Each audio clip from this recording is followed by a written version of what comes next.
The cool, temperate rainforest of Mount Worth State Park is an ideal place to discover the fascinating world of fungi. When the heat of summer has passed and the autumn rains begin, an amazing diversity of fungi start to appear, all with different shapes, sizes and colours. Autumn into early winter is the best time to see them. We went for a walk with Eileen, who has been coming to Mount Worth for many years and made a personal study of fungi. She introduced us to a number of different species, pointing out some key features. This is Mycena interrupta. Its common name is a pixie's parasol.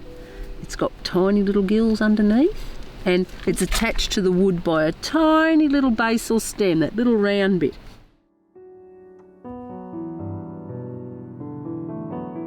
Here's a nice fresh Trametes versicolor.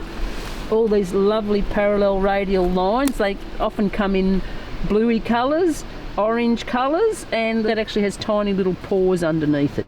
It distinguishes it from another one very, very similar that's bright orange. So that's in the leather group. It makes it easier to understand the wide diversity of fungi if we break them into groups.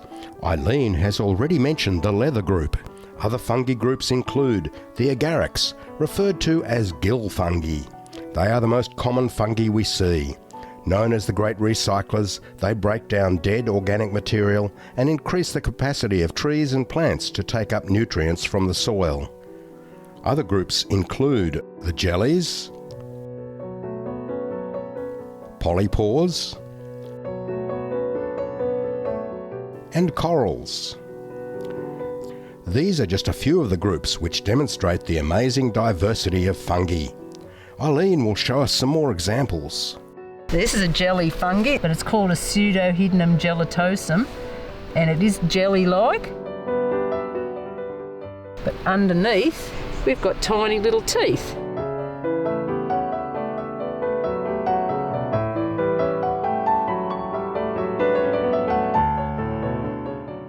Hyphiloma brunium, which is a very pretty little fungi. You can see the little spots on it. As it matures, those spots will disappear. Tiny little gill fungi. Here's part of the structure. It's called an annulus, and it's movable. Normally they are a lot higher up underneath the fungi, but this particular species has them low down. Growing in the moss, and another one in there. And that structure normally would be higher up here, protecting all the gills that hold the spore until the spore are mature.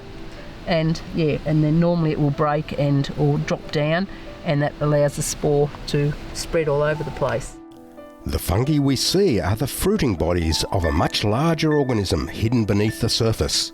The sole purpose of fruiting bodies is to reproduce by releasing spores, but they are only the tip of the iceberg. The main part of the organism is a large mass of thread-like filaments called mycelium. It weaves its way through the substrate, which could be soil, dead plants, leaf litter, tree trunks, animal dung, or some species even grow on caterpillars.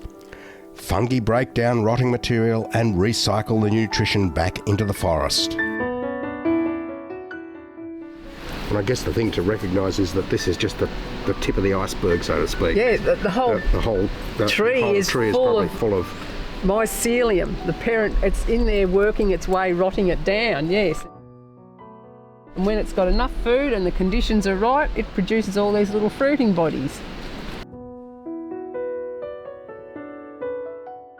So this is a Cordyceps robertsii. You can see it's got this pointed little piece on the end of it. That's actually infected a poor little larvae of a beetle or insect underground, eaten it out from the inside, killed it, and when there's no nutrition left, it's sent up a fruiting body. That's a different species. It's a Cordyceps, but you can see it's a different shape. The actual mycelium and the grub for that infected might be anything up to perhaps 30 centimetres underground. We've got a little Galerina patagonia. That's very highly poisonous. You've got a little umbo up the top like a nipple. That's just part of the anatomical features of it. And underneath we've got gills, and the stem is quite fibrous.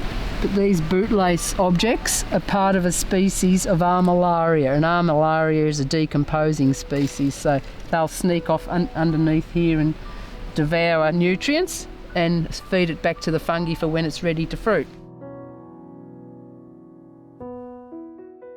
Yeah, Shishiphyllum commune, also called little split-gill, and they always seem to favour dead acacias that are laying down on the ground. But if you look at them underneath, the gills, they're not single, they go so far and then they split. It's almost a perennial bracket. It'll dry out over summer, and then once it gets the rain, it'll reinvigorate. Here's a nice big Ganoderma. It's a very, very woody fungi, and here we can see where it's been dropping spore all over the fern. It's something you often see in fungi. There's the brown spore on my finger, and that's where it's accumulated on the fern. Often you'll see great clouds of dust on the ground underneath them. Another little gill fungi here. We can see the gills underneath, and all crowding together like this shows it's what mycologists call it's growing in a sepitose formation. So you've got them all coming out from the one area underneath, and a nice tiny little umbo on top. It all comes out of the one little spot. Yes, that's just the way it grows. You can get them, they grow in a formation like that, or they'll grow singly. The forest as we walk through today would not exist without the essential role that fungi play in maintaining healthy growth within the ecosystem. When you come to Mount Worth during the autumn months, open your eyes and take in the fascinating display of fungi, large and small, as you walk. Their value to the ecosystem cannot be overestimated.